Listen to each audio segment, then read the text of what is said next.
大家好，这是我们2020年最新款的除尘设备。这个设备跟以前相比，有几个地方有比较大的升级。那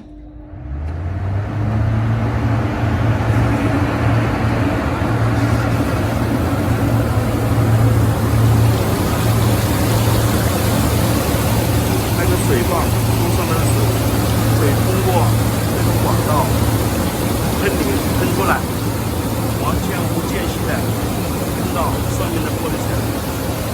喷好之后，它会顺着这个盐湖板再流下来。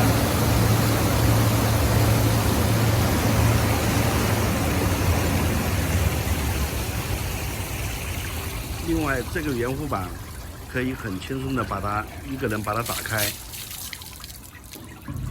打开的时候找个东西支撑一下。这个过滤层在除尘设备在使用过程当中还是存在堵塞的可能性。那么我们这个过滤层已经是做成模块化，可以一片一片的把它拉出来，再很轻松的把它装回去。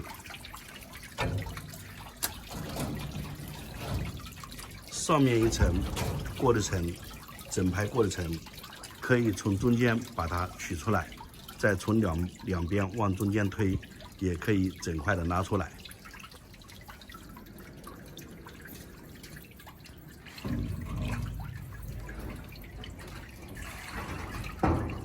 在另外这个水泵，我们还有另外一个自动冲洗功能。下面有个3ton球阀，把它转180度，转好了之后，水泵打开。打开的话，就是用水泵的压力，能够把沉淀的泥浆全部冲起来。冲好了之后，从这个球阀里面把它排到地沟。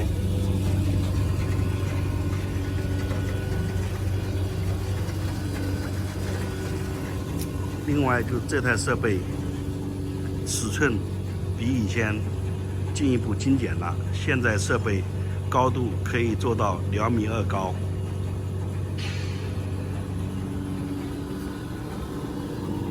在能耗这一块也有非常大的改善。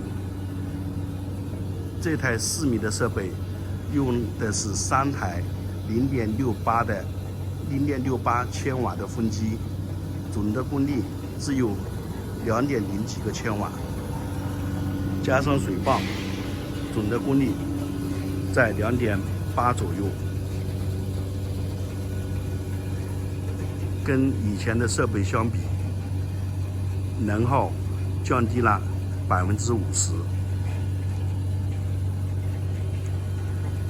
另外，我们这个设备水箱跟盐湖板是不锈钢的，整个箱体用的是镀锌板，外面是喷塑工艺，在防腐这一块比喷漆的使用寿命延长3倍以上。